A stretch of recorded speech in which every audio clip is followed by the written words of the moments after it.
तंतोतंत केलेला आहे, यथार्थ केलेला आहे. परंतु यामध्ये जे समोरचे श्रोते आहेत त्यांना जे काही हृदय एक झाले, हे हृदयीचे ते हृदय घातले, द्वैत न मोडिता केले आपणा ऐशे अर्जुना, ही जी भूमिका आहे या भूमिकेमध्ये तुमचा अनुभव जो आहे, जो वेदांत शास्त्राचं आलोडन केल्यानंतर किंवा ज्याच्यापासून प्राप्त झालेला दृढ अपरोक्ष साक्षात्कार ज्याला असं म्हणतात, तर हे साक्षात्कारक जीवन याला स्वानुभूतीचं जीवन असं म्हणतात.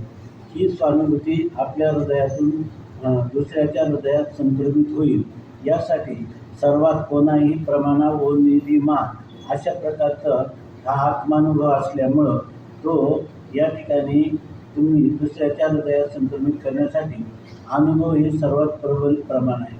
तेव्हा इतर प्रमाणांपेक्षा हे श्रुती, युक्ती आणि अनुभूती या तीन गोष्टीने त्या ठिकाणी हे ज्ञान प्रमाणित होत असतं. तर त्या ज्ञानामध्ये अनुभूतीचा भाग सांगा. तेव्हा अनुभूतीचा असा भाग सांगा की ज्यांनी शास्त्राध्ययन केलेलं आहे त्यांना देखील जीवनमुक्तीच्या विलक्षण सुखापर्यंत घेऊन जाणारा हा ग्रंथ आहे. आणि ज्यांनी अध्ययन केले नाही त्यांच्यासाठी जे सिद्धांची लक्षणं असतात ती साधकाची साधनं असतात. सिद्धस्य लक्षणाने साधकस्य साधनानी भवन्ति. म्हणून या ठिकाणी आपला अनुभव तो शब्दामध्ये आणा आणि त्या शब्दाने शब्दातीत असणारं जे परब्रह्म ते तुम्हाला काल सांगितल्याप्रमाणे तळ हातावरच्या वाटोळ्या आवळ्याप्रमाणे तुम्ही त्याचं सर्व प्रकाराने त्याच्या अखंड असणारं, अद्वितीय असणारं, उदासीन असणारं किंवा नित्य शुद्ध बुद्ध मुक्त स्वभावान असणारं सच्चिदानंद घन असं जे स्वरूप आहे, ज्याचं स्वरूप शास्त्राने ब्रह्म अशा रीतीनं वर्णन केलेलं आहे.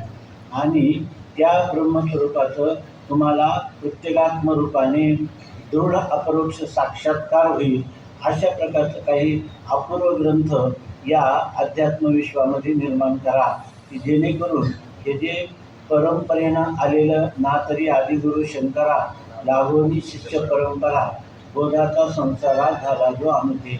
आम्हाला जे काही ज्ञान प्राप्त झालेलं आहे ते ज्ञान या ठिकाणी सर्व मानव मात्रांच्या कल्याणासाठी, आणि ते कसं घागर में सागर, सहसा एखादा समुद्र घागरीमध्ये भरावा त्याप्रमाणे हे संपूर्ण असणाऱ्या या तत्त्वज्ञानाचं मार्मिक रहस्य, आणि तेही अनेक प्रकारच्या उपपत्तीनं श्रुती प्रमाणाच्या अविरोधी आणि अनुभवाला प्राधान्य देऊन, श्रुती, युक्ती आणि अनुभव यामध्ये अनुभवाचं प्राधान्य देऊन आपण हे सांगावं अशी गुरूंची जी आज्ञा आहे.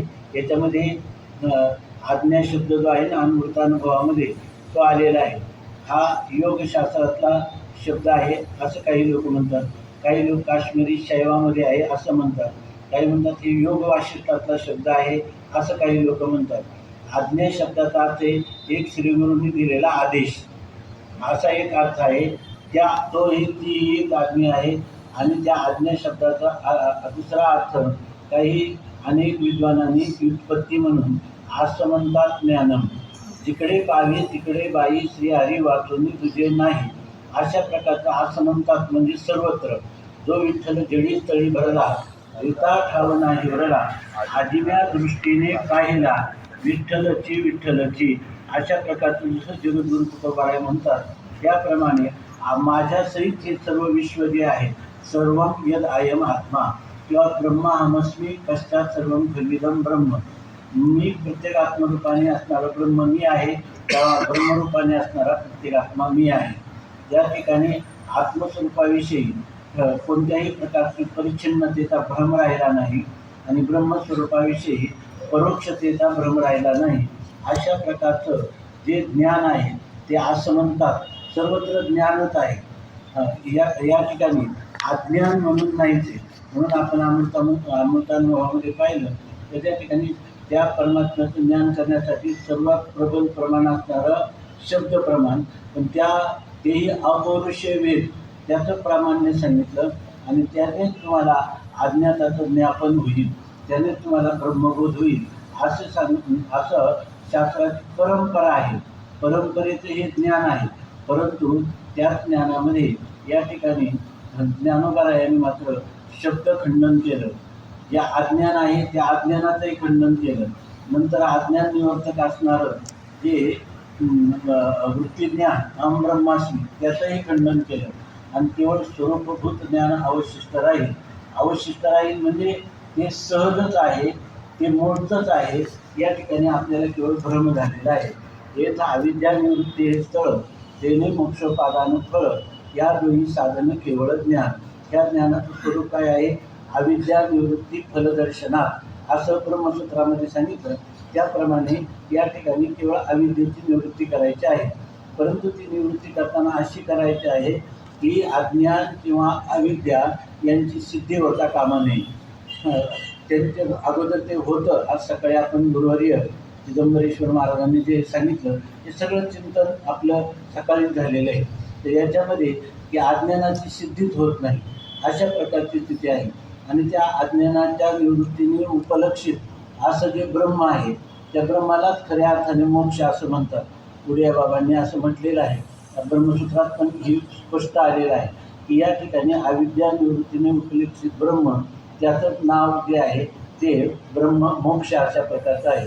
आणि इतकं लोकांना त्यांच्या हृदयामध्ये स्पष्टतया याचा बोध व्हावा की त्यामध्ये त्यांना पुन्हा कोणताही संशय राहू नये आणि कोणत्याही प्रकारची विपरीत भावना होऊ नये. अशा प्रकारचं जे काही आपल्याला गुरुक्रमाने हे जे अध्यात्म धन आपल्याला लाभलेलं आहे त्याचा शब्दाच्या द्वारा लोक ऐकतील शब्द. पण शब्द ऐकताना जसं माऊलींनी ज्ञानेश्वरीमध्ये सांगितलं की आज बोलाची वारी तो फेडी जे ब्रह्माची याची अंगाघडी जे बघ सुखेची सुरवाडी जे सुखाची माझी. या ठिकाणी सुखाने सुखाच्या अंगावर लोळून घ्यावं. समुद्राच्या तरंगाने समुद्रावर जसं लोळून घ्यावं त्याप्रमाणे क्रीडा करावी. त्याप्रमाणे आत्मरती आत्मक्रीड. सगळे लोक आत्म्यामध्ये तरंगमान झालेले आहेत, आत्म्यामध्येच क्रीडा करत आहेत. अशा प्रकारचं हे जे मनुष्य जीवनाचं सर्वोत्कृष्ट किंवा सर्वोच्च किंवा परमकर्तव्य परम फल प्राप्त करण्याचं हे जे साधन प्राप्त झालेलं आहे त्या कळी काळाने ग्रस्त झालेल्या सगळ्या जीवांना त्रिविध तापाने संतप्त झालेले किंवा या ठिकाणी पंचविषयामध्ये रंजलेले असे जे जीव आहेत त्या जीवांचा मुक्तीचा उपाय सांगण्यासाठी ब्रह्ममूर्ती संत जगी अवतरले. म्हणून हे तुमचं अवतार कार्य करा. आणि यासाठी ज्ञानोबारायांच्या जीवनचरित्रात हा शेवटला ग्रंथ निर्माण झाला. कामदेव 65च्या या अगोदर किंवा त्याच्या नंतरचं जे तत्त्वज्ञान आहे त्यामध्ये ते कामदेव महाराजांच्या बरोबर संवाद केलेला आहे. त्या याच्यामध्ये हा आत्मसंवाद आहे. हा आपल्या जीवनमुक्तीचं विलक्षण सुख भोगणारा की ज्याच्या ठिकाणी कोणता विषयाचा संबंध नाही म्हणून ते निर्विषय अशा प्रकारचा आहे. उपाधीचा संबंध नाही म्हणून ते निरुपाधिक आहे. विशेष विशेषण भाव नाही म्हणून ते निर्विशेष आहे. त्याच्या ठिकाणी अनेकत्वाचा संबंध नाही म्हणून एकत्वाचाही सापेक्ष संबंध नाही असं ते केवळ आहे. म्हणून आपल्याकडे मंगलाचरणामध्ये एक पाठभेद आहे. काय यदक्षरम अनाखेयम आनंद मज केवलम असा एक पाठभेद आहे. तो अनेक महापुरुषांनी त्याचं चिंतन केवळ हा पाठभेद स्वीकारलेला आहे. तर त्याप्रमाणे या ठिकाणी केवलस्य भावा हा कैवल्य शब्द अत्यंत महत्त्वपूर्ण अत्यंत अर्थवाही असा हा अमृतानुभवाचा खरा विषय आहे. आणि म्हणून नाथ महाराजांनी सुद्धा अमृतानुभवाला अनुसरूनच या ठिकाणी ज्ञानोबारायांचे वर्णन करताना कैवल्याचा पुतळा प्रगटला भूतळा चैतन्याचा जिव्हाळा ज्ञानोबा माझा अशा प्रकारचं वर्णन केलेलं आहे. आणि त्यामध्ये हे शब्द खंडन केलं, अज्ञानाचं खंडन केलं म्हणजे अज्ञानाची सिद्धी होऊ दिली नाही. आणि त्या अज्ञानाचं निवर्तक असणारं समान सत्य साधक बाधक व्यवहार होतो. या न्यायाने या ठिकाणी त्या अज्ञान ज्ञाने नेले आणि आपणपे वस्तू देऊन गेले. अशा प्रकारचं जे ज्ञान आहे वृत्तीज्ञान आहे ते वृत्तीज्ञान स्वपर विरोधिनी अशी ती वृत्ती मानलेली आहे. त्यामुळे ती वृत्ती एकदा अज्ञानाची निवृत्ती केल्यावर तिला निवृत्ती काही राहतच नाही. अर्थात ते आपल्या स्वरूपाशी एकरूप होते. ती आपलं कल्पितत्व जे आहे ते कल्पितत्व निश्चित झाल्यानंतर कल्पित पदार्थाचे अधिष्ठान ज्ञानानंतर जी निवृत्ती सांगितली ती अधिष्ठान रूप असते. अशा प्रकाराने त्या ठिकाणी केवळच राहतं. तर त्याच्यामध्ये ते जे स्वरूप आहे ते स्वरूप तत्वतः प्राप्त झालं असाही व्यवहार नाही. त्याच्या ठिकाणचा अज्ञान निवृत्त झाला असाही व्यवहार नाही. त्याच्यामध्ये कुठला संस्कार केला असंही नाही. त्याच्या ठिकाणी काही विकार निर्माण झाला असंही नाही. ही जी याला म्हणतात आपल्या वेदांताच्या अजातवादाच्या भाषेत या ठिकाणी न कश्चित जायते जीवा संभवस्य न विद्यते एतद् उत्तमं सत्यम यत्र किंचित न जायते. गौडपाद कार्यक्रमामध्ये सांगतात या ठिकाणी जीव नावाचा पदार्थ कधी उत्पन्न झाला नाही. न कश्चित जायते जीवा संभवस्य न विद्यते आणि त्या जीवभावाचा संभवनीयता असते की त्या ठिकाणी नाही. आणि हे येतं उत्तम सत्यम हे सगळ्या सत्याचं सत्य आहे. का यत्र किंचित न जायते या ठिकाणी काहीच उत्पन्न होत नाही अशा प्रकारची स्थिती आहे. इथं जर आपण पाहिलं तर या ठिकाणी आपलं वेदांत शास्त्राचे सगळे महापुरुष सांगतात उत्तमा सहजावस्था मध्यमा ध्यान धारण कनिष्ठा मृत्यूजाचं तीर्थयात्रा धमाधमा. आपल्या जीवनाचा अध्यात्माच्या प्रवासामध्ये आपल्याला कुठं जायचं तर त्या ठिकाणी ध्यानधारणा ही मध्यम आहे, मूर्तिपूजा ही कनिष्ठ आहे, त्याच्यापेक्षा मध्यम जी आहे ती ध्यानधारणा आहे. पण सर्वात उत्तम ज्याच्यासाठी ज्याच्यामध्ये तृप्ती आहे परंतु ती निरंकुशा तृप्ती आहे. त्याच्यामध्ये कुठल्याही विषयाचा संबंध नाही. शब्द स्पर्श रूप रस गंध किंवा देश काल वस्तू यांचं कशावरही अवलंबून नाही. नित्यसिद्ध अशी जी स्वरूप स्थिती आहे त्या स्वरूप स्थितीचा त्यांना अनुभव आला तोच खरा अमृतानुभव आहे किंवा तो अमर अनुभव आहे. आणि त्या अनुभवाचं कथन याच्यामध्ये जाणायला सुद्धा जी लागणारी त्रिपुटी या त्रिपुटीच्या द्वारा जाणलं जाणारं ते ज्ञान नाही किंवा तो परमात्मा विषयी नाही. त्याच्या ठिकाणी विषयी भोगता भोग्य किंवा ध्याता ध्येय अशा प्रकारची कोणतीही त्रिपुटी नाही किंवा कोणत्याही प्रकारचं द्वैत नाही. तेव्हा ह्या संपूर्ण त्रिपुटीने विवर्जित असं जे स्वरूप आहे ते व्यवहार कालातही जरी असलं तरीसुद्धा ते तसंच आहे. ते असंग निर्विकार अफूट असं त्याला पुढं म्हणणार आहे. तर अशा प्रकारचे स्वरूप तसंच आहे. अज्ञान कालात देखील बंधक आले की बंधाभावा. ज्या वेळेला आपण म्हणतो की मला अज्ञान आहे तर त्या अज्ञानाचे अज्ञान आहे कळलं कोणाला? मला कळलं. किंवा या ठिकाणी आपण किती दार्शनिक चिंतन करून तर शून्य सिद्धांत वेदाला न मानता नास्तिक दर्शनकारांनी शून्यवादाचा सिद्धांत प्रतिपादन केला तरी ज्ञानोबारायांनी सहजच सांगितलं शून्य. सकाळी थोडं चिंतन झालं आपलं. शून्य सिद्धांत शोधू तोने सत्ता होय सिद्धू नसताचे अपवादू वस्तूशिला. त्या वस्तूवर सगळे अपवाद आहे. या ठिकाणी अज्ञान आणि अज्ञान निवृत्ती बंध आणि मोक्ष हा सुद्धा आपल्या मूळ स्वरूपाच्या ठिकाणी विकल्प नाही अशी खरी स्थिती आहे. आणि ती टळटळीत आहे. त्याला अमृतानुभवामध्ये टळटळीत असा शब्द आलेला आहे. त्या टळटळीतमध्ये याचा अर्थ की कधीही ती जी स्थिती आहे ती तिथं कधीही आपल्या स्वरूपातून बाहेर आपल्याला कधी जायचं म्हणलं तरी जाता येत नाही. आणि प्राप्त करायचे म्हणलं तर प्राप्य नाही. कारण का तर ती वस्तू जी आहे ती आपलं स्वतःचं स्वरूप आहे. ती शिवाय आपल्याला विषय न होता देखील ती स्वतः सिद्ध आहे. तिचं ज्ञानाचं विषयत्व न येता देखील ती स्वयंप्रकाश रूपाने आहे किंवा अद्वैत रूपाने दुसरा कोणताही पदार्थ नसतानाही तिथं जे काही सदरूपत्व चिद्रूपत्व आनंद रूपत्व हे तिचं धर्म नाही किंवा हे तिचे गुण नाही, हे तिचं स्वरूप आहे. अशी जी अभंग असणारी आत्मस्थिती आहे ती आत्मस्थिती या जीवनमुक्ती विवेक किंवा या नव्या प्रकरणामध्ये सांगितलेली आहे. म्हणून आमचे ते अण्णा चांदोळे ते म्हणायचे की अमृतानुभवाचं हृदय म्हणजे हे नवं प्रकरण आहे. जर मनुष्य दुसरं एकदा आम्ही दवाखान्यामध्ये गेलो. दवाखान्यामध्ये 2 डॉक्टरांना दाखवलं. तर हृदयाच्या डॉक्टरांनी जी औषधं दिली ती पुन्हा आम्ही जेव्हा किडनीचे स्पेशालिस्ट होते नेफ्रोलॉजिस्ट म्हणतात त्यांच्याकडे गेलो. त्यांनी ही औषधं बंद केली पाहिजे. आम्ही म्हटलं बाबा आम्हाला तर ह्या ज्या डॉक्टरांनी आमच्या हृदयाची चिकित्सा केली त्यांनी दिलेले आहे. तेव्हा मी त्यांना फोन करतो. त्यांनी फोन केला त्यांना, ते म्हटले की अहो हे त्या डॉक्टरांनी सांगितलं तुम्ही औषधं दिली, परंतु ह्या औषधाने यांची किडनी आणखी खराब होणार आहे, तर ते औषधं तुम्ही बंद केली तर चालतील का? ते म्हणे मुळीच नाही. कारण का? म्हणे किडनी खराब होईल, यांच्या अगोदरच आमची खराब होती थोडी घ्या. तर ते म्हणे मेलेल्या उंदराला काय मारायचं असतं का पुन्हा म्हणे.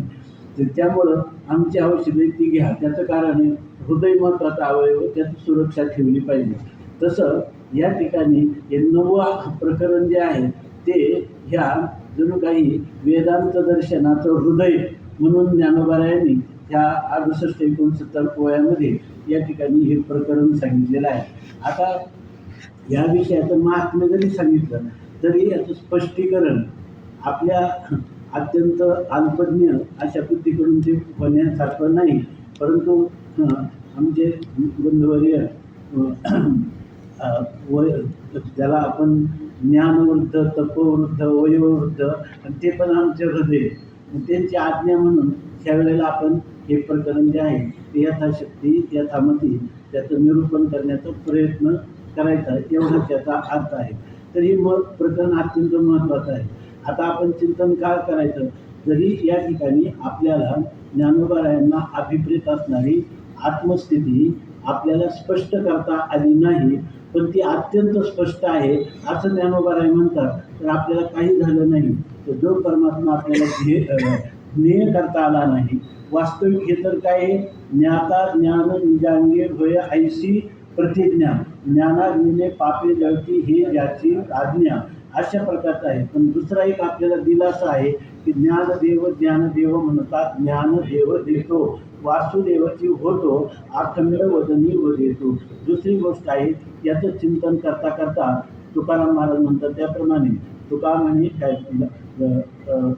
महाराज म्हणतात की चिंतने तद्रूपता. तुका म्हणे सुख देह निरसने, चिंतने तद्रूपता.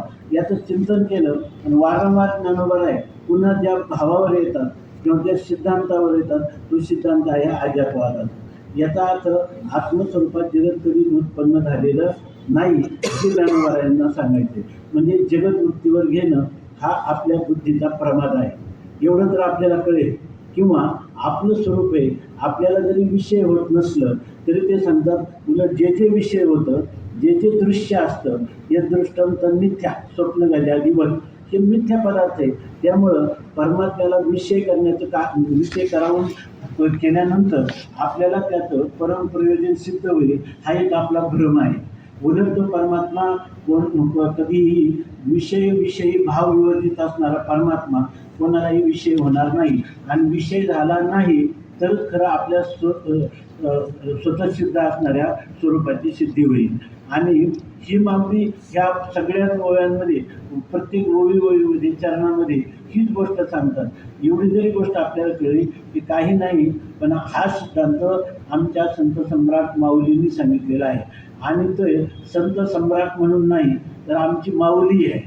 आणि लेकोराचे हित वाहे माऊलीचे चित्त, ऐशी कळवळ्याची जाती करी लाभावी न प्रीती. म्हणून आपल्या वेदांत परंपरेमध्ये देखील परमात्मा नेम होऊ शकला नाही तर त्याचं ध्यान करावं, म्हणून मध्यमाधिकाऱ्यासाठी लय चिंतनाधिक सांगितलेले आहे. तसंच जर आपण चिंतन करीत गेलो, मी अकर्ता आहे, मी असंग आहे, मी उदासीन आहे, नित्य शुद्ध बुद्ध मुक्त स्वभावान आहे, सच्चिदानंद स्वभावान आहे.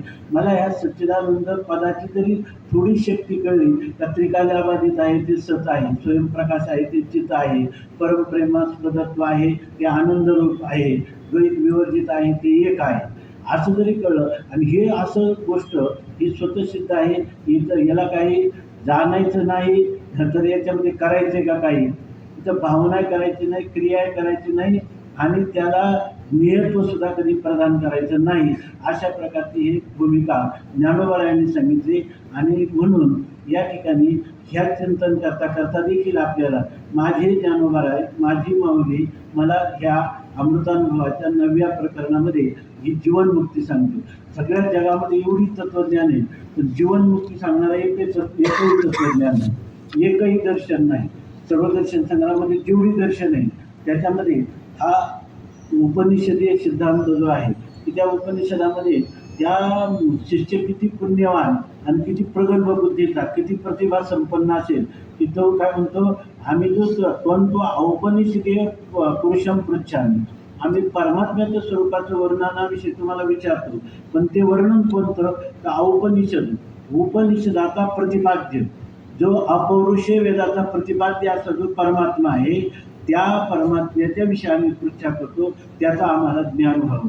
त्याप्रमाणे ह्या औपनिषदीय पुरुषाचं आणि केवळ 60 वयात सांगितलेलं आहे आपलं 70 68 69 वयामध्ये, आणि ते असं स्वरूप सांगितलेलं आहे की आपण वेदांत दर्शनामध्ये किती किती ग्रंथ आहेत. त्या ठिकाणी विवरणकारांनी वेगळी प्रक्रिया सांगितलेली, भामतीकारांनी वेगळी सांगितलेली आहे. हे सगळं आपण जरी आपण विवर्तमान वाद मानतो तरी त्याच्या कक्ष आहे, दृष्टी आहे, बिंब प्रतिबिंबवाद आहे. अशा प्रकारे सर्वांनी आरंभवाद परिणामवादाचं खंडनही केलेलं आहे. या सगळ्या जरी प्रक्रिया असल्या तरी ह्या सगळ्या प्रक्रियेचं सार या एवढ्या ह्या प्रकरणामध्ये सांगितलेलं आहे. आणि बाकीचे जे सगळे पक्ष आहेत, आपल्या भारतीय संस्कृतीत इतकं वाङ्मय निर्माण झालं, विशेषतः ह्या आपल्या आध्यात्मिक परंपरेमध्ये, तर त्याच्यामध्ये खंडन मंडनानेच ग्रंथ भरलेले आहेत. त्याच्यापैकी ह्या जी विचार सांगण्याची जी पद्धती आहे, त्या पद्धतीमध्ये सर्वात 3 पद्धती सांगितल्या. त्याला तद्विद्य संभाषण म्हणतात.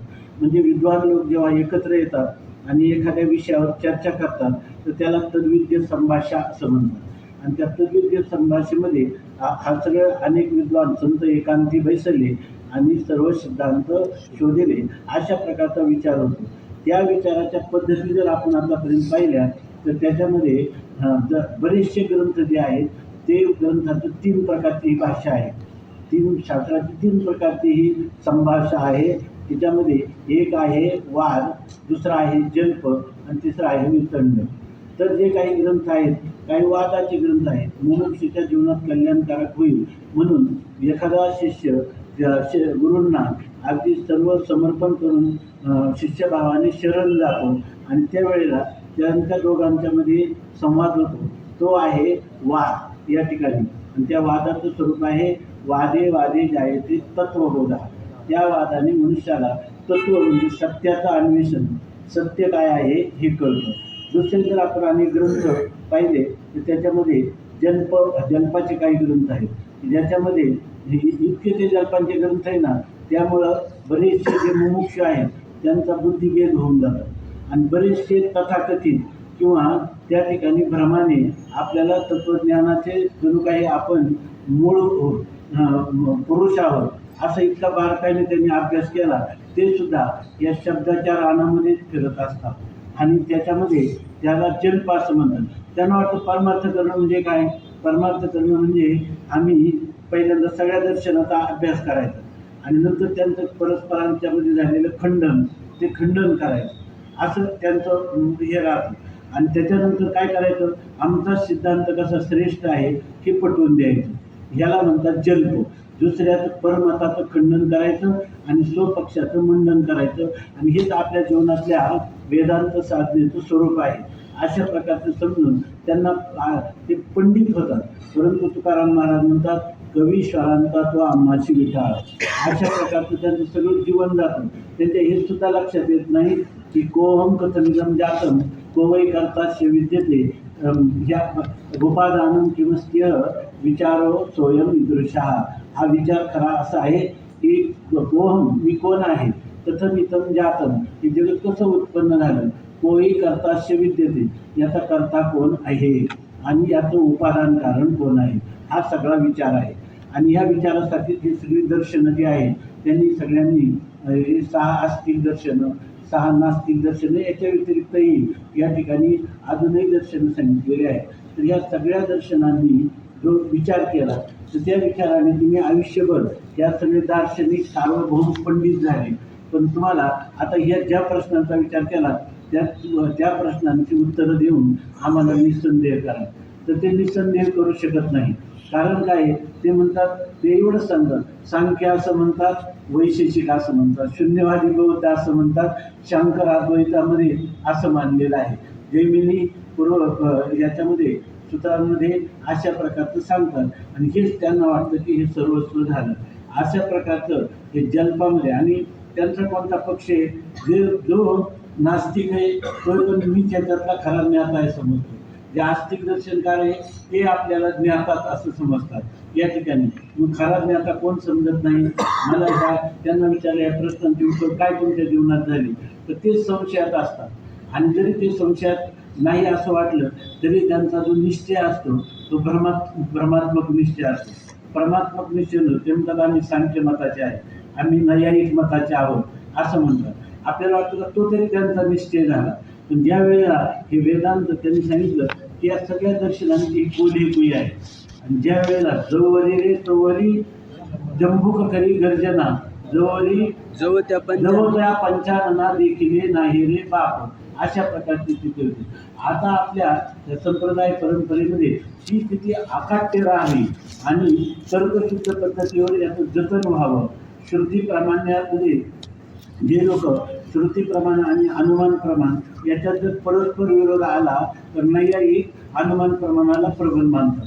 परंतु ह्या प्रमाणातच मूलभूत खंडन व्हावं किंवा ज्याला आपण म्हणतो की या ठिकाणी अनुमान प्रमाण जे आहे ते अनुमान प्रमाण अस्थिर असं अनुमान प्रमाणापासून झालेलं ज्ञान ते काय आहे अस्थिर आहे असं सांगतात. काय तर्कस्य वा अप्रतिष्ठानात तर्कस्य अप्रतिष्ठानात वा तर्क सुद्धा काय आहे अस्थिर अशा स्वरूपात आहे. हे करण्यासाठी अनेक लोकांनी त्याचं देखील खंडन केलेलं आहे. परंतु हे एकच दर्शन असं आहे की ज्याच्यामध्ये संवाद रूपाने मुमुक्षूला आपल्या आत्मबोध यथार्थ व्हावा, निसंशय व्हावा. त्या ठिकाणी तो परोक्ष सुद्धा राहू नये, संशयास्पद राहू नये, विपरीत भावनाही होऊ नये आणि याशिवाय त्याला त्याचं दृढ अपरोक्ष ज्ञान व्हावं आणि त्याच्या जीवनाचं परम कल्याण व्हावं. म्हणून या ठिकाणी हे जे वेदांत वाङ्मय आहे त्याच्यामध्ये काही वेळेला त्यांचं हर्षद मिश्रा जे आहे तर ते बसलेले आहेत. आज सकाळी थंडीच्या दिवसामध्ये आपल्या आश्रमाच्या बाहेर किंवा कुटीच्या बाहेर बसलेले आहेत. त्या दुसरा एक विद्वान आला की ज्याने आयुष्यभर याचं अध्ययन केलं होतं दर्शनशास्त्राचं. तर त्यांनी विचारलं काय करता तुम्ही, काय करता. ते म्हणजे नुसतं खाली बसलेलं आहे असं एवढंच बोलले. आनंदात बसलेला आहे, सूर्याची किरण अंगावर पडतात तो आनंद घेत आहे. परंतु त्यांनी विचारलं अहो ते झालं तुमचा आनंद पण या ठिकाणी त्या जगाच्या उत्पत्तीविषयी किती वाद आहे. त्यांनी जेवढे त्यांनी सांख्य असं म्हणतात नैयायिक असं म्हणतात सगळ्यांचं खंडन केलं. त्याला म्हणतात खंडन केलं. परंतु त्यांनी त्यांचं खंडन केलं म्हणजे त्यांच्या सिद्धांताचं खंडन केलं पण आपला सिद्धांत सांगितलाच नाही. म्हणजे ज्याच्यामध्ये फक्त परपक्षाला दूषण देणे एवढंच काम असतं त्याला म्हणतात की या ठिकाणी वितंड. आणि ह्या जो वितंड आहे याच्यापासून काहीच उपयोग होत नाही. या वितंडापासून काही विशेष उपयोग होत नाही. घडलेलं उदाहरण सांगतो. आम्ही स्वामीजींच्या बरोबर काशीला असताना आम्हाला तिथं पाठ चालायचे पण स्वामी महाराज म्हणायचे बसा शंकरानंदी घेऊन बसा पंचदशी घेऊन त्याच्यामध्ये इथं काय करायचं ते करा.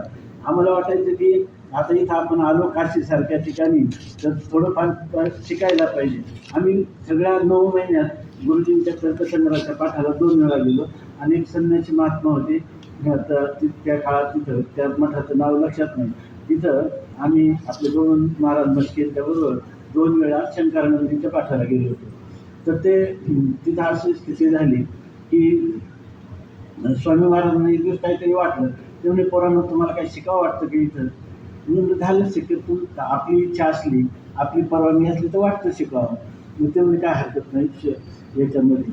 मग एक विद्वान होते की ज्यांच्यासाठी आता याच्यावरून वितंडावरून चालली ही जी टीका आहे खंडन खाद्यावरची शारदा नावाची टीका आहे आणि ती टीका शिकण्यासाठी एक विशेष विद्यार्थी म्हणून आपल्या महाराष्ट्रातल्याच एका विद्यार्थ्याचं निवड केली होती.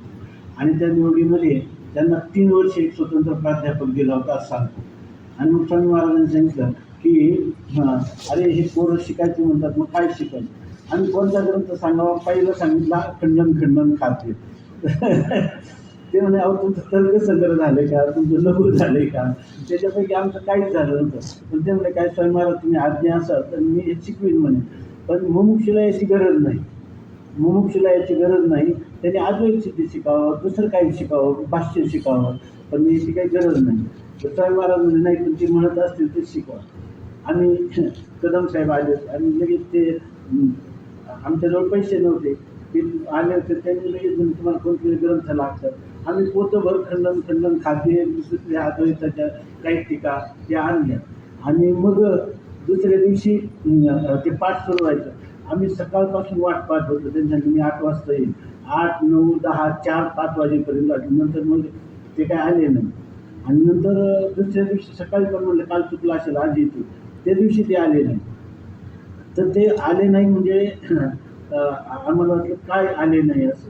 मग तिथं त्यांच्या जवळचे एक व्यक्ती अगदी धावपळ करत स्वामी महाराजांकडे आले आणि त्यांनी सांगितलं की कालच पोलिसांनी त्यांना पकडून नेलं, त्यांना जेलमध्ये टाकलं. म्हणून जे सांगणारे होते त्यांना आपल्याला चिंतन याच्यासाठी करायचं की वितंड जे आहे तर ते वितंड स्वामी महाराजांनी बघा ही तुमच्यावर माऊलीची कृपा आहे या असं काय ते मला तुम्हाला तुम्ही इथं काय माझ्या सेवेसाठी आले नाही, तुम्हाला इथं पानं उचकटायचं काय तर वेगळ्या शब्दात त्यांची भाषेला का हां तुम्हाला चिठुऱ्या उलगडायच्या याच्यासाठी तुम्ही इथं आलेले असं म्हणतात. तसं या ठिकाणी हे जे अमृतानुभव हा जो ग्रंथ आहे इतका दिव्य आणि इतका अलौकिक आहे. शिवाय हे ग्रंथ प्रासादिक आहेत आणि यांना गुरुकृपा आहे. जसं एक प्रदक्षिणा जपाची बाहेरून करती या एकते श्रवणविषयी छाया शिविती दयाची एकते अवधानाचा पुरा वेळा पावर भितरा घेऊन रिगते गाभारा अर्थज्ञानाचा ते निजबोधे वरावरी भेटते आत्मया श्रेयारी परी मोक्ष प्रसादी सरी सर्वाही अति असं जर ज्ञानोबरायांनी ते वर्णन केलं. हा तर ग्रंथ काय त्यांचं हृदयच आहे, त्यांच्या हृदयाचा हा स्फोट आहे. खरा जर पाहिलं तर या ठिकाणी ज्ञानोबरायांना इतकी तळमळ आहे कोणत्याही रीतीनं लोकांनी ह्या तत्त्वज्ञानाशी परिचित व्हावं आणि हे खरं सत्याचं सत्य आहे. तेव्हा आपण ज्ञानेश्वर महाराजांच्या अमृतानुभवाची पारायण जरी केली किंवा ह्या नव्या तत्वामध्ये एक विशेष गोष्ट सांगितली, त्या प्रकरणाचं नावच विद्वानांनी जीवनमुक्ती असं दिलेलं आहे किंवा कोणी त्याला जीवनमुक्ती विवेक असं म्हणतात. विद्यारण्यचा म्हणजे हा एक स्वतंत्र ग्रंथ लिहिलेला आहे, त्याच्यावर विद्वानांनी अनेक टीका केलेल्या आहेत. अचूक न्यायघटित वगैरे अशा विशेष टीका झालेल्या आहेत. जर आपल्याला अमृतानुभव करायचा असेल तर त्या टीकांची आपल्याला फार मदत होते. त्याचं चिंतन केल्याशिवाय याच्यातून सारगर्भित अर्थ जो आहे तो आपल्याला स्फुरद्रूप होत नाही. अशा प्रकारची स्थिती आहे.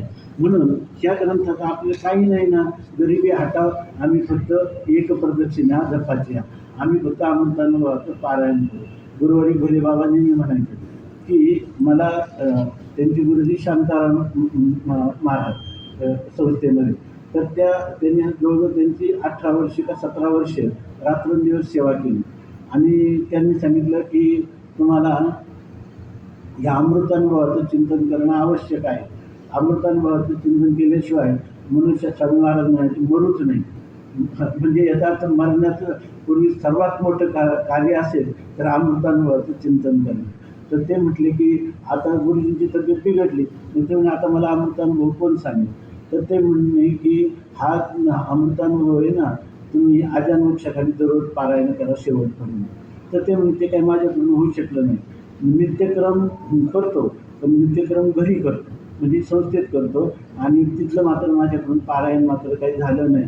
पण ते कोणालाही आम्हाला तर नेहमी विचारायचे पाठ झाले काही म्हणावं, पण जे आहे ना पहिली ओळी जी आहे ना काय आईशी आहे निरुपाधिके जगाशी जी आहे जनके ते वंदिनी मिया मुळीके देहो देवी. अशा प्रकारची जी ओळी ना हे देव आणि देवी दोन्ही अनादी असं म्हटलेलं आहे. असं ते म्हणतात काय काही दोन्हीला निरुपाधिक म्हणतात. तर एक निरुपाधिक म्हणणं हे आपल्याला वेदांत शास्त्रामध्ये माहिती आहे, पण दोन्हीला निरुपाधिक कसे म्हणतात असं ते म्हणायचं. आणि मला ह्या शब्दाचा अर्थ काही मला अजून लक्षात आलं नाही. मी पारायण करत राहील आणि त्या दिवशी माऊलीची कृपा होईल त्या दिवशी मला कळेल असं ते म्हणायचं.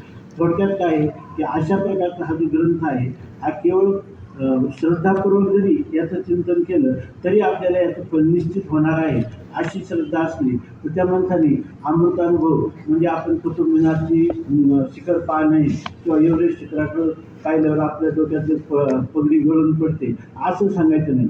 मी माऊलीच्या सांभाळी आहे, माऊलींचा हा ग्रंथ आहे आणि ते मला शब्दाच्या द्वारा अशब्द हा शब्दातीत असणारं जे तत्व आहे ते गरिष्ठ तरी नव्हे काही राईचा डोंगर पर्वतलाई आपल्या करुणीची साई करी ओ आई मजवली अशा प्रकारची जर आपण प्रार्थना केली तर भलेही आपल्याला या ठिकाणी श्रोत्रियता आपल्या ठिकाणी दिसणार नाही, पण ब्रह्मनिष्ठता जी आहे ती माऊलींच्या कृपेने होऊ शकते. कारण सांगणारे माऊली अवधारीपूर्ण आहे आणि ब्रह्मनिष्ठ पुरुष जे आहे त्याचं झालेलं जे ज्ञान हे एक तप आहे आणि ते तप तो या ठिकाणी शक्तिपात आपल्यावर करू शकतो. जरी आपल्या ठिकाणी शब्दशक्तिपाताने वास्तविक होत व्हावं, पण जरी नाही झालं तर त्या ठिकाणी आलिंगन तुम्ही कृपा कटाक्ष तर तुम्ही केलेली पारायण सेवा ही सुद्धा त्याच्यामध्ये उपयोगी होणार आहे. अशा प्रकारची स्थिती आहे. आपलं चिंतन याच्यावर चाललं होतं की आता अमोल सेनाचं आहे ते म्हणत नुसती गोळी वाचता आणि बाकीचं काहीच नाही. आता दुसरं येत नाही असं मी कसं म्हणू, काही नाही. पण तत्संबंधाने हे जे विचार आहेत तर हे विचार या ठिकाणी सांगतात की आपला विचार इथून सुरू झाला होता की सिद्धाची जी लक्षणं असतात ती साधकाची साधनं असतात.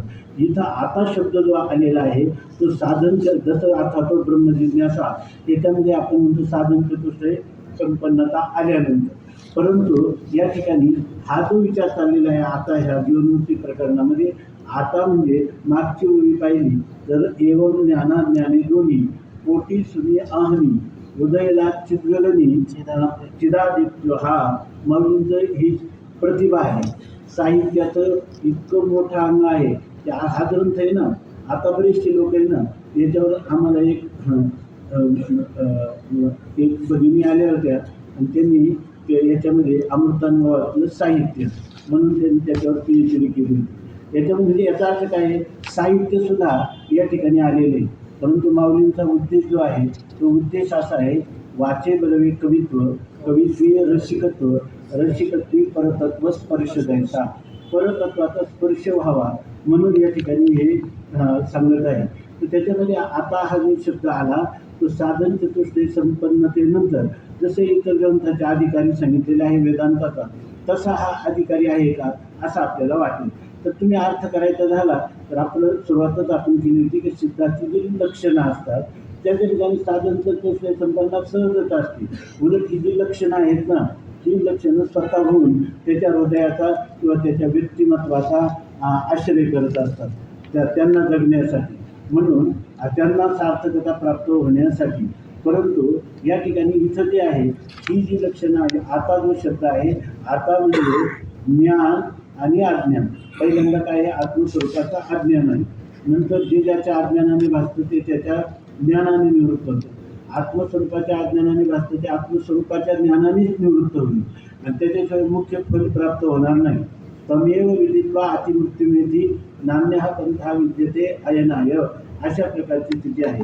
म्हणून या ठिकाणी हे जे आता शब्द आहे तो आता शब्द म्हणजे ज्याचं अज्ञान निवृत्त झालेलं आहे, अज्ञानाला निवृत्त करणारं वृत्तीज्ञान निवृत्त झालेलं आहे आणि त्यानंतर त्याला ते ज्ञान आणि अज्ञान निवृत्त झाल्यानंतर जे ज्ञानातीत असणारं जे परब्रह्मत्व तेच आत्मत्वाने या ठिकाणी अवशिष्ट राहिलेलं आहे आणि त्याच्यामध्ये कोणत्याही प्रकारचा संदेहाच्या सुटल्या गाठी झालो पोटी शीतळ ही स्थिती ज्याला प्राप्त झालेली आहे किंवा त्याला म्हणतात भिद्यते हृदय ग्रंथी छिद्यन्ते सर्व संशय क्षीयन्ते चास्य कर्माणि तस्मिन् दृष्टे परावरे अशा प्रकारचा उपनिषद प्रोक्त जो बोध आहे अभिप्रेत उपनिषदांच्या द्रष्ट्या ऋषींना अभिप्रेत असणारा तो बोध निसंदेह ज्या पुरुषाला झालेला आहे त्याचं म्हणजे तुका म्हणे मुक्ती परिनिली नोवरी आता दिवसचारी खेळी मिळी. ज्याला ही मुक्तीची त्याचा विवाह झालेला आहे, जीवनमुक्ती ही ज्याची पत्नी झालेली आहे त्या असा जो पुरुष आहे त्या पुरुषाला या ठिकाणी आता असं म्हटलेलं आहे. म्हणजे ही जीवनमुक्त अवस्था प्राप्त झाल्यानंतर म्हणून एवं ज्ञाना ज्ञानी दोन्ही पोटी सुनी अहमी उदयरा चिद्गगनी चिदादित्य हा, आणि हा चिद्गगनी म्हणजे एक चिदाकाश आहे, हे भौतिक आकाश नाही, हे चिदाकाश आहे. आणि चिदाकाशामध्ये हा भौतिक सूर्य नाही, हा या ठिकाणी चिद सूर्य उगवलेला आहे. म्हणजे याचं अज्ञान, असं जड आणि दुःख आणि द्वैत यांची निवृत्ती करणारं असं अहम ब्रह्मास्मी हे जे ज्ञान झालेलं आहे, अहम ब्रह्मास्मी त्या कारकवृत्तीमध्ये प्रतिफलित झालेलं विषय चैतन्य, त्या चैतन्याने अज्ञानाचा नाश केलेला आहे आणि त्या ठिकाणी अज्ञान कार्याचा पाठ केलेला आहे. अशा प्रकारचं जे आहे, ही जी स्थिती आहे, ही स्थिती ज्याची झालेली आहे त्याला म्हणतात की आता, म्हणजे हे सर्व ज्याला जीवन, हे सर्व साधना झाली आणि साधना झाल्यानंतर साध्य जे आहे ते साध्य त्याला प्राप्त झालं नाही, साध्य हे त्याचं स्वरूप झालं. म्हणजे स्वामी महाराज म्हणायचे, जर कोणी विचारलं की तुम्हाला ब्रह्मज्ञान झालं का, तर मला ब्रह्मज्ञान झालं असं कधीच म्हणू नये, आणि जो म्हणेल त्याला झालं असं म्हणता येत नाही. त्या ठिकाणी उपनिषद सांगतात, यश्यामतं तस्यमतं न यश्यमतं न वेद सहा, या ठिकाणी जो झालं म्हणतो, झालं म्हणे तो काहीच नव्हे, अशा प्रकारची स्थिती. मग आता एखाद्या मनुष्याने विचारलं तर त्याला ब्रह्माचं ज्ञान झालं का असं विचारलं तर त्याला झालं असंही म्हणू नये आणि नाही झालं असंही म्हणू नये. तर जो खरा ज्ञानी पुरुष असतो तो त्याला काय सांगतो, मी ब्रह्म आहे. मला ब्रह्माचं ज्ञान म्हणलं तर माझ्यावर ब्रह्म भिन्न आहे आणि त्याचं मला ज्ञाता ज्ञेय भावाने मला त्याचं ज्ञान झालेलं आहे.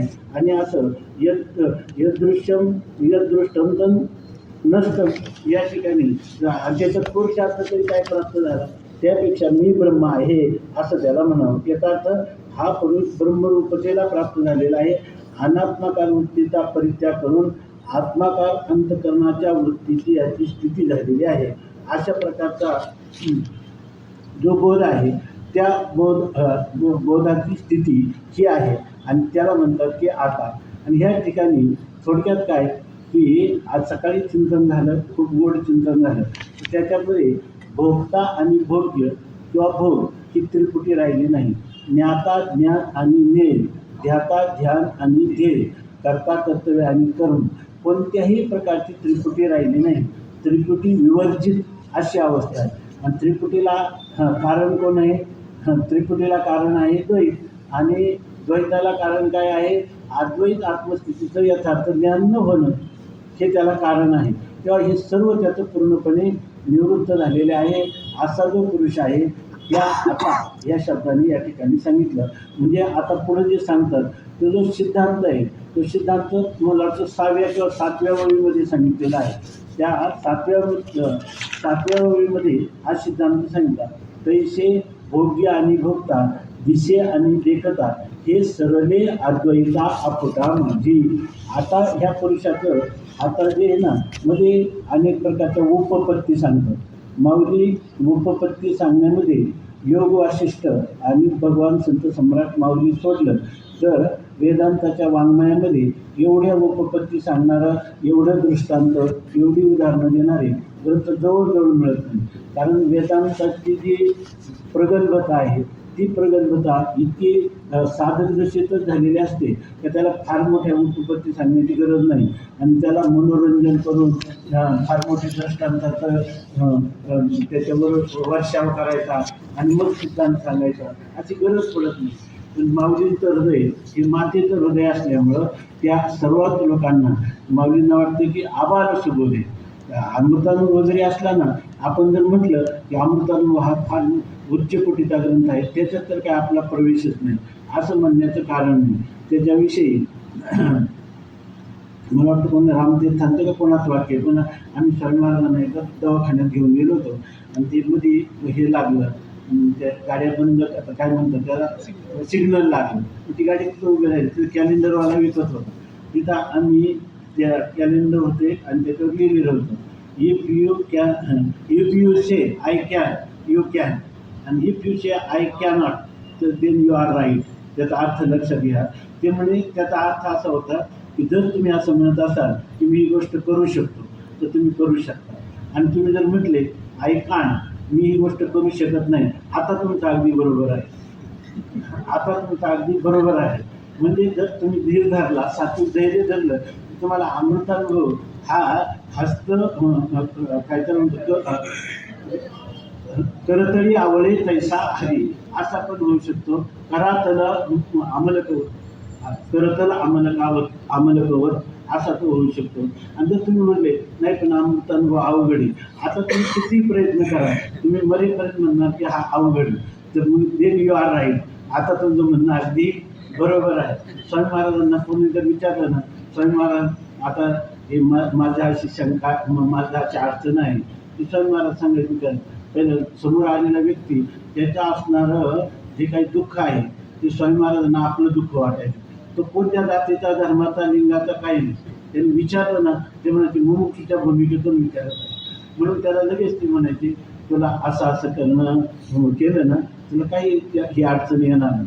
तो मनुष्य जर पुन्हा म्हटला की स्वामी महाराज तुम्ही म्हणता पण म्हटला किंवा परंतु म्हटला, अगदी आता तुझं बरोबर आहे, काय तुम्हाला विचारलं खरं, परंतु काय आहे आता आमची 60 गुज नाती झालेली आहे, आम्हाला काय याचं तर कळत नाही, आमचं बाळपणापासून गेलं व्यवहारातलं आम्हाला काय कळतं, आता तुझे म्हणतो ना तेच बरोबर आहे असं ते म्हणतात. असं या ठिकाणी आपल्याला हे जे चिंतन आहे ते चिंतन आपल्याला कठीण वाटलं की कठीण वाटतं. आणि जर आपल्याला वाटलं की मला इथं जगातलं सर्वात मोठा आश्रय कोण आहे, माऊली, आणि त्यांचा आश्रय त्यांचा ग्रंथ आहे आणि ते मला स्वतः हे बोलत आहे. जसे लहान मुलाचं आई सर्व करते त्याप्रमाणे मी जसा असेल तसा मला सार्था करून घेतील आणि मला हा अमृतानुभव कळणार नाही. अमृतानुभवच तुम्ही व्हा. अमृतानुभव म्हणजे जो अकाट्य अनुभूती आहे, की ज्या अनुभूतीला प्राप्त झाला असताना आता बीज भाजवणी केलेलाही आम्हा जन्म मरण नाही, अशा प्रकारे जसे याचंच नावीचं जीवनमुक्ती आहे. आणि ही जीवनमुक्ती दशा प्राप्त झाल्यानंतर आता कोणतीही गोष्ट जर त्याला करायची झाली, त्याला जर विषयांचा भोग घ्यायचा झाला तर सामान्यपणे व्यवहार दशेमध्ये भोगता भोग आणि भोग ही त्रिपुटी लागतेच आहे की नाही. ज्ञाता ज्ञान आणि ने त्या जर कधी गोष्ट काही मनुष्याच्या ठिकाणी 3 गोष्टी आहेत. शास्त्र सांगतं की मनुष्य पहिल्यांदा जानाती, नंतर इच्छती, नंतर करोती. गुरुजींनी याच्यामध्ये पण हे चिंतन दिलेलं आहे की याच्यामध्ये मनुष्याला पहिल्यांदा ज्ञान असेल तर त्या पदार्थाच्या प्राप्तीची इच्छा होईल आणि मग प्राप्तीची इच्छा झाली तर तो करील. आगा काय आवडे ते वृत्ती केली आधी मनवून चिंती मग ते वाचा देते कराची येईल, अशा प्रकारची स्थिती आहे. तेव्हा प्रत्येक गोष्ट जी आहे त्याला आपल्याला जाणलं पाहिजे, नंतर इच्छा होईल आणि नंतर मनुष्य ती करेल, अशा प्रकारची स्थिती आहे. ही तर सुद्धा त्रिपुटीच आहे की नाही, या त्याची प्रत्येकाचीच नाही वेगवेगळी त्रिपुटी आहे, पण इच्छती जानाती इच्छती आणि करोती अशा प्रकारचे जर आहे तर या ठिकाणी आपल्याला असं वाटतं की जीवनामध्ये सगळ्याच ठिकाणी या त्रिपुटी वाचून मनुष्याला आनंद मिळू शकत नाही. जो आनंदात ज्याचा भोग घ्यायचा तो भोग्य पदार्थ पाहिजे, भोग्य पदार्थाचा भोग घेण्यासाठी पाठीमागून भोगता पाहिजे, म्हणजे त्याला मागं कोणतरी आश्रय पाहिजे, पुढे कोणतरी विषय पाहिजे. आश्रय विषय रहित असं काही असूच शकत नाही. म्हणून आश्रय विषय रहित असं काही भोग जगामध्ये होतो आणि तो निर्विषय असतो, निरुपाधिक असतो आणि त्या ठिकाणी त्रिपुटी विवर्जित असतो, द्वैत विवर्जित असतो, एकपणाने देखील विवर्जित असतो, कारण तो केवळ असतो. अशा प्रकारची जी स्थिती आहे ही स्थिती आपल्याला या ठिकाणी प्राप्त व्हायच्या असेल तर यासाठी आपल्याला याचं चिंतन करताना आपल्याला एवढं लक्षात येतं तर त्रिपुटीशिवाय भोग होत नाही. आता हा ज्ञानी पुरुष जो आहे ज्याला हे ज्ञान झालेलं आहे, जो ह्या अजातवादाच्या सिद्धांताविषयी ज्याची दृढ अशा प्रकारची अपरोक्ष अनुभूती झालेली आहे, ह्या पुरुषात आपल्याला सरळ वाटतं याचं जीवन कसं आहे, याचा व्यवहार कसा होत असेल. आपल्याला नेहमी वाटतं का ज्ञान झालं म्हणजे त्याचं काहीतरी जीवनामध्ये बदल. एक विधेय मुक्ती मान्य आपल्या वेदांतामध्ये सुद्धा काही एक पक्ष असा आहे की त्या ठिकाणी तो जीवनमुक्ती मानत नाही. त्यांनी जे काही श्रुती आहे आसुक्ते अमृते कानन वेदांत चिंतया, मनुष्याने झोपेत जागा झाल्यापासून झोपेत जाईपर्यंत आणि शेवटचा श्वास असेपर्यंत अमृते मरणासन्न असताना देखील कालम वेदांत चिंतयान नये, त्याने वेदांताचं चिंतन केलं पाहिजे. आता त्याने मनोनाश आणि वासनाक्षय हे करून या ठिकाणी तत्वज्ञान सहित त्यांनी असंशक्ती पदार्थाभाविनी तुर्यगा अशा प्रकारचा अनुभव केला पाहिजे. म्हणून या ठिकाणी योगाक्षेत्रामध्ये सप्त भूमिका सांगितलेल्या आहेत की शुभेच्छा, सुविचारणा, तनुमानसा, सत्वापत्ती, असंसक्ती, पदार्थाभाविनी, तुर्यगा. आणि बरेच वेळेला आपल्याला सुद्धा जेव्हा असं वाटतं ना, गोटविनं लाळ ब्रह्मज्ञाना हाती वगैरे अशा आपण येतात, त्यावेळेला आपल्याला वाटतं की खऱ्या अर्थाने ह्या ज्या अवस्था आहेत त्या अवस्था आपल्याला प्राप्त व्हायला पाहिजे अशी. आणि जर एखाद्या पुरुषाला निस्संदेह ज्ञान झालं तरी त्याचं स्वतः किंवा करता उत्थान होऊ शकतं. जर मला मी ब्रह्म आहे, सगळ्या माझ्या ठिकाणी प्राणाचा धर्म भूक आहे, भूक लागली म्हणून मला कशाला काही वाटावं, मला भूक लागली तर जीव तळमळतो आहे की नाही, अशा प्रकारचं माझं जीवन का असावं. मला जर ज्ञान झालं की नाही आणि लगेच त्याला वाटतं ज्या ते असंग निर्विकार आत्म्याच्या ठिकाणी मला तहान भुकेची प्रतीती होते त्या ते ज्ञान नाही असं स्वतःला वाटतं. किंवा दुसऱ्यांनी जर त्याला परतपूर्ण उत्थान होतं, तेव्हा तुम्ही एवढे ज्ञानी आणि तुमच्याकडं तुम्ही या ठिकाणी तुम्हाला साधं जेवण दिलं तर तुम्ही लगेच रागारागाने म्हणायला लागले. आपल्या प्रातस्मरणीय वंदनीय जोग महाराजांचं सांगतात की जोग महाराजांनी एखादं विचारलं तुम्ही या ठिकाणी विरक्त साधू आहेस की नाही, ते म्हणजे तू समोर काय तुला समजायचं ते, पण म्हणजे सगळे लोक तुम्हाला समजतात म्हणून. पण तुम्ही जर पाहिलं तर तुमच्या पोटाच्या खिशात बदाम असतात आणि तुम्ही बदाम खाता नाही याच्यामध्ये. मग ते म्हणजे तुम्हाला साधू मी म्हशीचा आंबवून खाल्यावर म्हणतील का, ऐकू नाही. म्हणजे अशा जीवनमुक्ताविषयी मनुष्याला अनेक प्रकारच्या शंका असतात आणि या सगळ्या शंकांचं निराकरण हे जे आहे हे केवळ आपण हे शब्दाचा का खेकूट केल्याने होणार नाही. ही सर्व गोष्टी जी आहे जसं माऊली म्हणतात की तैसे क्रियेचे नामकिरणच आहे. त्रिपुटी नाही त्या ठिकाणी, क्रिया नाही, परंतु काय अद्वैती भक्तीचे आहे. परंतु त्या अद्वैतामध्ये भक्ती आहे. खरं तर स्वामी महाराज म्हणायचे कोणी जर फक्त त्याचं शहानिशा करायला लागलं तर अद्वैती भक्तीचे आहे ते म्हणायचे, त्याचा अर्थ हे अद्वैतच भक्ती आहे. अद्वैतात भक्ती हे सांगण्यात तात्पर्य नाही, अद्वैतच भक्ती आहे. साधना कालामध्ये स्वस्वरूपानुसंधान भक्ती रेव गरीयेची असं म्हटलेलं आहे. आणि काय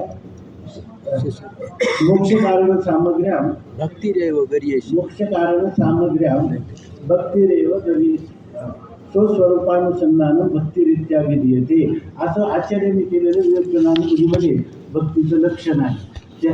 ज्ञानी येते स्वसमिती शैव म्हणती शक्ती आम्ही ते परमभक्ती आपुली म्हणून. अशा प्रकारे ज्ञान आणि भक्ती वेगळं नाही.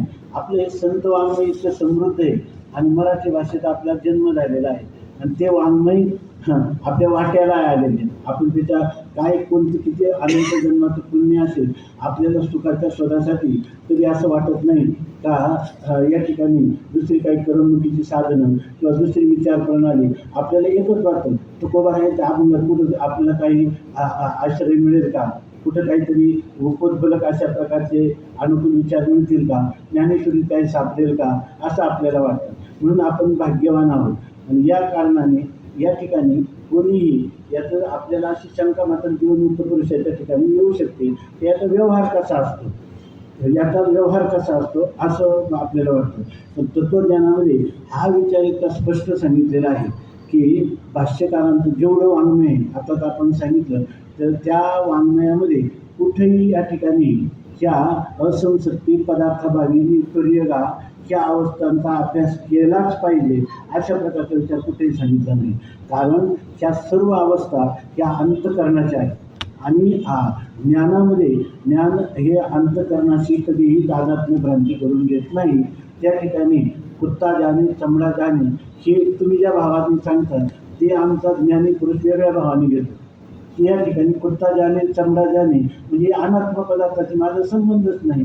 मी माझ्या स्वरूप महिमेमध्ये जसं आता हर्षमिश्रांचं वर्णन सांगितलं त्याप्रमाणे ते आपल्या स्वमहिमेने प्रतिष्ठित आहे. हे खरं जीवनमुक्तीचं स्वरूप आहे किंवा जीवनमुक्ताचं हे लक्षण आहे. तो आपल्या स्वमहिमेमध्ये राहत असतो. स्वमहिमा म्हणजे काय, स्वमहिमा आपलं स्वतःचं जे स्वरूप आहे त्या स्वरूपाचा त्याला यथार्थ ज्ञान झालेलं आहे. त्याच्याविषयी त्याला स्वतः उत्थान होत नाही, परता उत्थान होत नाही, अशा स्थितीचा तो महात्मा आहे. तेव्हा त्याच्या ठिकाणी तुम्हाला जर वाटत असेल की त्रिपुटी आहे की काय किंवा हे द्वैत आहे का भोगता भोग्य, तर त्याच्या ठिकाणी भोगता भोग्य हे द्वैत राहत नाही. त्याचं कारण असं आहे की या ठिकाणी जो भोग्य पदार्थ की ज्याचा भोगता भोग घेणार आहे तो भोग्य पदार्थ जो न राहता ते त्याचं स्वतःचं स्वरूप झालेलं आहे. आणि व्यवहार होण्यासाठी एक तर द्वैत पाहिजे आणि त्या ठिकाणी हे द्वैत राहिलं नाही. द्वैत राहिलं नाही म्हणजे केवळ अद्वैत राहिलं. बरं ते अद्वैत म्हणजे काहीतरी रूपांतर झालं अशातला प्रकार नाही. ते अद्वैत नित्यच होतं. फक्त त्या स्थितीचा जो त्याला अज्ञान होतं त्या अज्ञानाची निवृत्ती झाली आणि त्या अज्ञानाची निवृत्ती अशी झाली की त्या अज्ञान निवृत्तीनं उपलक्षणाने राहिलेले जे तत्व आहे ते असं कळालं की जसं एखाद्याने विचारलं का देवदत्ताचं घर कुठलं आहे तर त्याच्यावर कावळा बसला त्यांनी दाखवला त्याला कावळा आणि हात जाईपर्यंत कावळा उडून गेला. पण देवदत्ताच्या घराचं ज्ञान झालं की नाही. तसं या ठिकाणी ह्या महापुरुषाला त्या गुरुकृपेने ईश्वर कृपेने अंतःकरण कृपेने शास्त्र कृपेने सगळं कृपा त्याच्या एकीभूत झाल्या आणि त्याला एकदा निस्संदेह एकदा ज्ञान झालं की या ठिकाणी आत्मा तो आत्म्याच्या ठाई देहीचा धर्म देही हा देहाचा धर्म देहाबरोबर आहे. आत्मा आत्म्याच्या ठिकाणी सच्चिदानंद घन रूपाने आहे. ऐसे देखणे ते पाहिजे अनाथ असे लोक फार नसले तर या जगामध्ये आहे.